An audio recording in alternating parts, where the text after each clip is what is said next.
सविता देवी को शुरू से ही अपनी बहू से चिढ़ थी। वजह बस इतनी सी थी कि प्रियंका सुंदर, पढ़ी लिखी और समझदार थी। वो जितना अच्छा करती सविता को उतना ही बुरा लगता। घर में पूजा चल रही थी। प्रियंका ने सुबह सुबह उठकर सबका नाश्ता तैयार किया, सविता के पैर छुए और कहा, माँ जी आप पूजा की तैयारी करें, मैं नाश्ता लगा देती हूँ।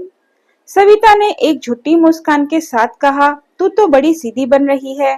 पहले तो बहुएं 2 दिन आराम करती थी, पर तू तो जैसे कोई देवी बन के आई है। प्रियंका थोड़ी सकपकाई लेकिन मुस्कुरा कर रह गई। उसने सोचा कोई बात नहीं, धीरे धीरे माँ जी मुझे अपनाएंगी। पर उसे क्या पता था कि जिस औरत को वो माँ मान रही है, उसी के दिल में उसके लिए जहर पल रहा है।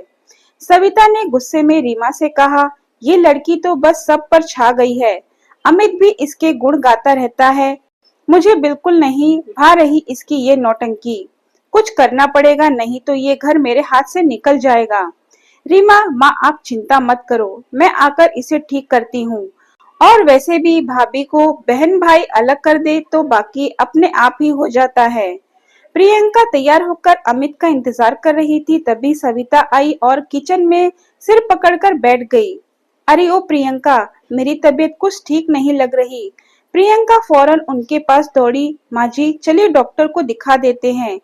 सविता धीरे से बोली, नहीं नहीं, तुम लोग तो बाहर जा रहे थे ना, तुम जाओ, मैं ठीक हूँ। प्रियंका ने अमित को फोन कर बाहर जाने से मना कर दिया। अमित थोड़ी झुंझुलाहट से बोला, हर बार कुछ ना कुछ हो जाता है, तुमने ही माँ को बिगाड़ रखा है। प्रियंका चुप रह गई। उसने फिर भी मुस्कुराकर कहा, कोई बात नहीं, कभी और चलेंगे। सविता हर दिन कोई ना कोई बात प्रियंका के खिलाफ अमित के कान में डाल देती। देखा, तेरी बीवी ने आज फिर मुझसे ऊंची आवाज में बात की। तेरी बीवी मेरे खाने में नमक कम डालती है ताकि मैं बीमार हो जाऊं। ये घर संभालने का नाटक करती है, असल में सब मुझसे छीनना चाहती है। अमित परेशान हो जाता और फिर रात को प्रियंका से कहता, तुम मेरी माँ का ठीक से ध्यान क्यों नहीं रखती। प्रियंका रो पड़ी लेकिन फिर भी कहती, मैं कोशिश करती हूँ, सच में मुझे नहीं पता माँ जी को क्या बुरा लगता है। प्रियंका की माँ की तबीयत बहुत खराब थी। प्रियंका मायके जाना चाहती थी कुछ दिन के लिए। सविता तुरंत बोली, अरे शादी हो गई तो अब माँ बाप कहाँ, अब यही तेरा घर है। ऐसे हर बार मायके जाने की आदत मत डालो। अमित भी माँ के कहने में आ गया, अब इतनी भी क्या मजबूरी है। प्रियंका का दिल टूट गया, लेकिन उसने फिर भी कुछ नहीं कहा। बस माँ से फोन पर कहा, माँ आप ध्यान रखना, मैं जल्दी आऊंगी। प्रियंका ने सास के लिए व्रत रखा, सविता का आशीर्वाद लिया और उनके लिए उनकी पसंद का खाना बनाया। लेकिन सविता ने सबके सामने कह दिया, ये सब दिखावे की चीजें हैं।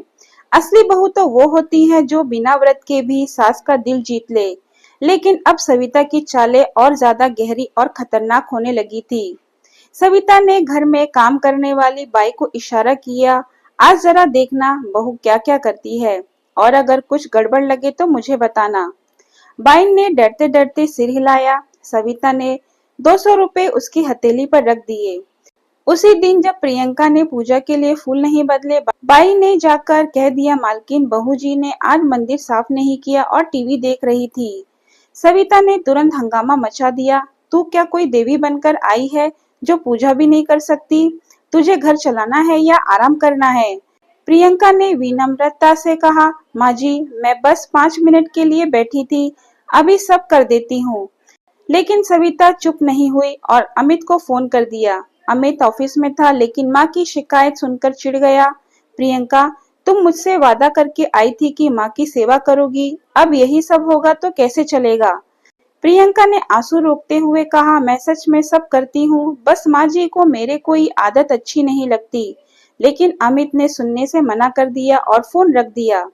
सविता जानती थी कि बहू को अपने बेटे से अलग करना ही सबसे बड़ा वार होगा। अब उसने ऐसी ही एक जाल बिछाया। एक दिन सविता की बेटी रीमा मायके आई। दोनों माँ बेटी ने प्रियंका के खिलाफ चाल सोची। रीमा ने अमित से कहा, भैया भाभी तो दिन भर फोन पर रहती है, जब मैं आई तब भी वो किसी से हंस हंस कर बात कर रही थी। अमित का माथा ठनका, किससे बात कर रही थी। रीमा, पता नहीं भैया, बस घरवाली को थोड़ा संभालो, सबके सामने इज्जत की बात है। अमित को शक होने लगा। उधर प्रियंका समझ ही नहीं पा रही थी कि ऐसा क्या हुआ जो सबके बर्ताव में इतनी बेरुखी आ गई है। अगले दिन सविता को बुखार हो गया। डॉक्टर ने आराम की सलाह दी। प्रियंका ने अपनी जॉब की इंटरव्यू छोड़ दी। पूरा दिन माँ जी की सेवा में लगी रही। रीमा ने तंज कसते हुए कहा, नाटक बहुत अच्छा करती हो भाभी। प्रियंका मुस्कुराई और बोली, नाटक नहीं दीदी, ये मेरा फर्ज है।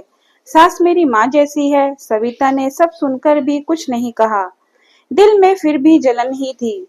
मोहल्ले में नवरात्रि की पूजा थी। सभी औरतें एक दूसरे की बहुएं की तारीफ कर रही थी। अरे सविता जी, आपकी बहू तो बहुत संस्कारी है, हमेशा मुस्कुराती रहती है, काम में भी तेज है, बात करने में भी अदब है। सविता को ये सब सुनकर बहुत चुभा। अंदर ही अंदर वो बौखला गई। घर आते ही वो प्रियंका पर बरस पड़ी और मोहल्ले में मेरा मजाक उड़वा रही है, सबके सामने खुद को सीता बनाकर पेश कर रही है। प्रियंका की आंखें भर आई। माँ जी, मैंने कुछ नहीं कहा, बस पूजा में मदद की थी। रात को जब अमित आया, प्रियंका चुपचाप बैठी थी। उसने पूछा, क्या हुआ प्रियंका? बस इतना ही बोली। क्या मेरी अच्छाई ही मेरी सबसे बड़ा गुनाह बन गई है? अमित को कुछ समझ नहीं आया, वो भी उलझन में था। माँ की बातें और पत्नी की आंखें दोनों उसे बेचैन कर रही थी। प्रियंका की जिंदगी में शांति नाम की चीज शायद कहीं खो गई थी। हर सुबह एक नई उम्मीद लेकर उठती और हर रात एक नया ताना खाकर सो जाती। एक दिन मोहल्ले में पूजा के दौरान प्रियंका की कॉलेज की सहेली नीलू मिल गई। नीलू ने कहा, अरे प्रियंका, तू तो बिल्कुल बदल गई है। वो चुलबुली, खुश मिजाज लड़की अब इतनी चुप क्यों है? प्रियंका ने मुस्कुराकर कहा, अब जिम्मेदारियां है ना, घर वालों की सेवा ही मेरी खुशी है। नीलू ने महसूस किया कि इस मुस्कान के पीछे बहुत कुछ दबा हुआ है। सविता ने अब अमित के मन में एक नया जहर घोल दिया। अमित, मुझे शक है कि प्रियंका का किसी से फोन पर लगाव है।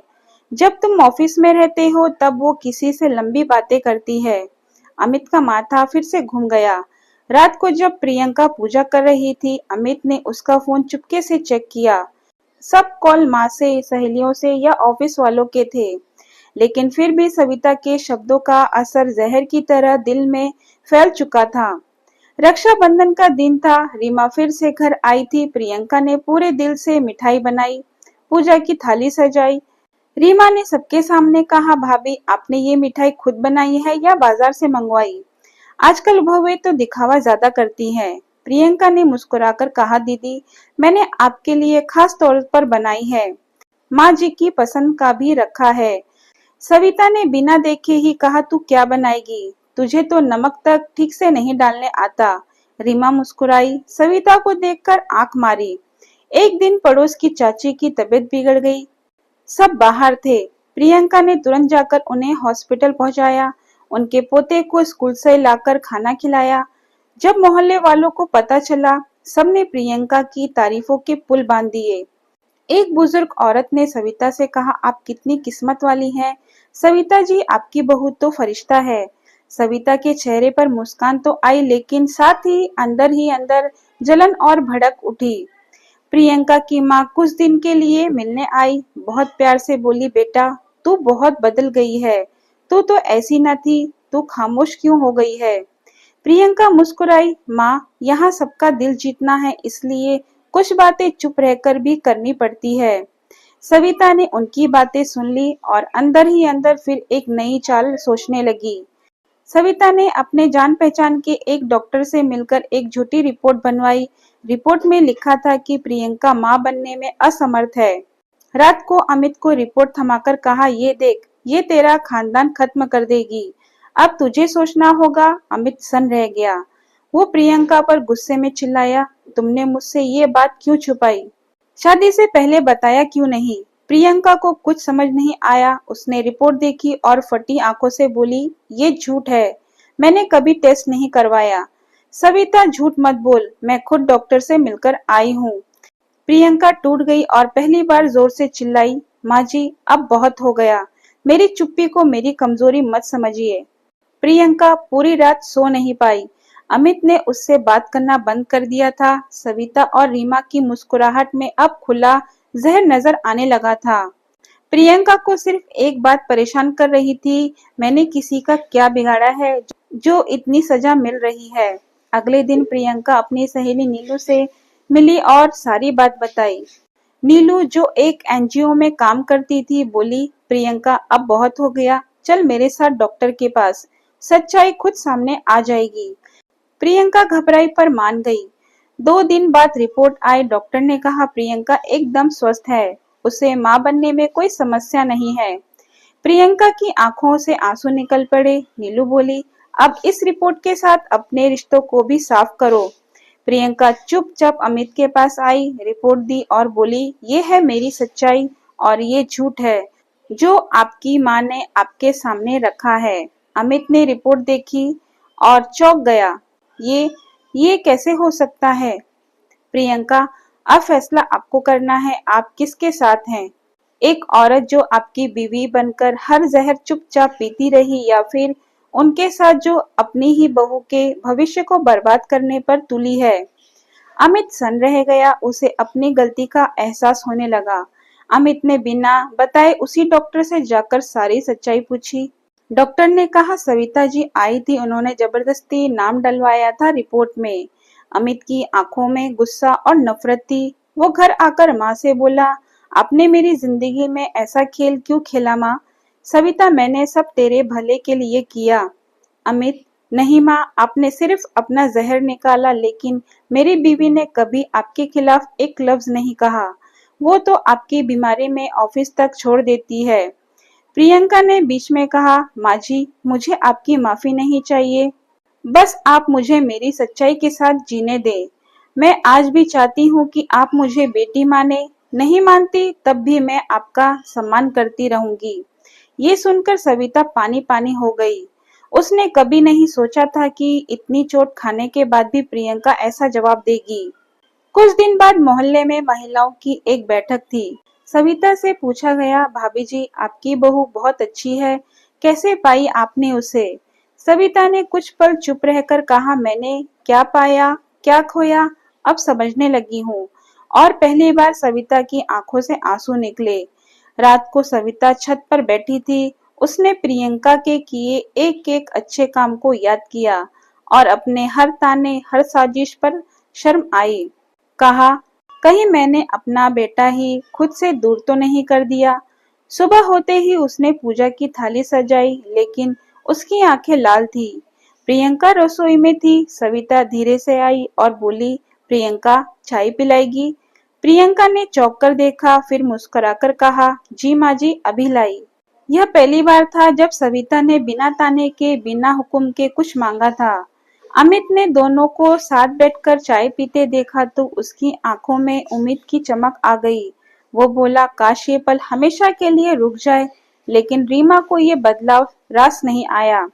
रीमा ने माँ से कहा, माँ, बहू ने तुझ पर जादू कर दिया है क्या? अब तू उसके पैरों में क्यों बैठी है? सविता कुछ नहीं बोली। रीमा ने फिर आग लगाई। माँ, जब तू बीमार पड़ी थी मैं ही सब करती थी। सविता के मन में फिर हलचल मच गई। एक दिन प्रियंका ने सविता से कहा, माँ जी, पास वाले मंदिर चले, बहुत मन कर रहा है आपको वहां ले जाने का। सविता ने ना ना करते हुए भी हाँ कर दी। रास्ते में मोहल्ले की एक महिला बोली, सास बहू की जोड़ी तो बेमिसाल हो गई है। सविता ने हल्के से मुस्कुरा दिया।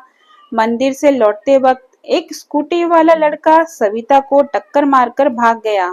प्रियंका ने तुरंत उन्हें थामा, रिक्शा बुलाया और सीधे अस्पताल ले गई। सविता दर्द में थी। प्रियंका उनका सिर गोद में रखकर बोली, माँ जी, कुछ नहीं होगा आपको, बस मुझे देखिए, मैं हूं ना। सविता की आंखों से आंसू निकल पड़े। अस्पताल से लौटने पर अमित ने पूछा, माँ, अब तो समझ आया कि प्रियंका क्या है? सविता ने धीरे से सिर हिलाया, हाँ बेटा, अब समझ आया, मैंने सोना पहचानने में बहुत देर कर दी। प्रियंका ने उसे अस्पताल से लेकर आते वक्त जिस तरह से संभाला, वो सविता की दिल को छू गए थे। फिर भी उसकी पुरानी आदतें और रीमा की बातें उसे अपनी ओर खींचने की कोशिश कर रही थी। क्या सास अपनी बहू के सामने खुद हार मान सकती है? सविता ने सोचा और दिल में एक तगड़ी लड़ाई छिड़ गई। एक और था उसका आत्मसम्मान जो उसे सिखाता था कि बहू को हमेशा नीचा दिखाना चाहिए, और दूसरी ओर था वो प्यार और वो ख्याल जो प्रियंका ने बिना कहे, बिना किसी उम्मीद के दिया था। प्रियंका सविता को रोज किसी न किसी बहाने से अपने बातों में उलझाकर उनके दिल को प्यार और परवाह से पिघलाने की कोशिश कर रही थी। एक दिन प्रियंका ने सविता से पूछा, माँ जी आप किस चीज का इंतजार कर रही हैं? हम दोनों के बीच जो दूरियां हैं क्या उन्हें भरने का वक्त नहीं आ गया? सविता की आंखें टपटपाई और प्रियंका ने आगे कहा, माँ जी आप किसी भी बात को झूठी तसल्ली मत दीजिए। जो कुछ भी हुआ अब समय है सच्चाई से जीने का।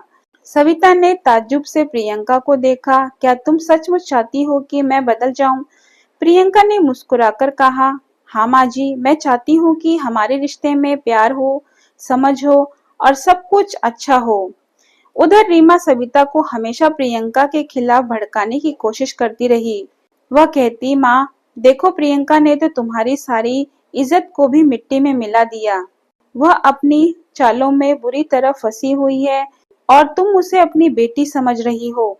सविता मन ही मन परेशान हो गई, लेकिन उसने प्रियंका के साथ बिताए लम्हों को याद किया। फिर भी उसका दिल रीमा की बातों से बहुत उलझा हुआ था।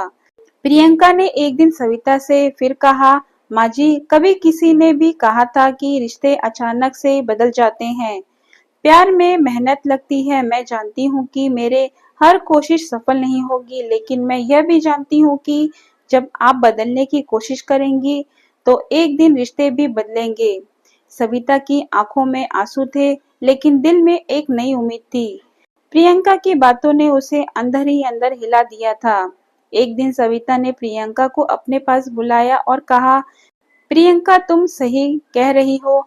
अब मुझे समझ में आया कि बदलने के लिए किसी को भी सच्चाई और प्यार से जवाब देना चाहिए। और हाँ, अब मैं भी तुमसे ही वही उम्मीद रखूंगी जो तुम मुझसे रखती हो। प्रियंका की आंखों में आंसू थे, लेकिन इस बार वो खुशी के आंसू थे।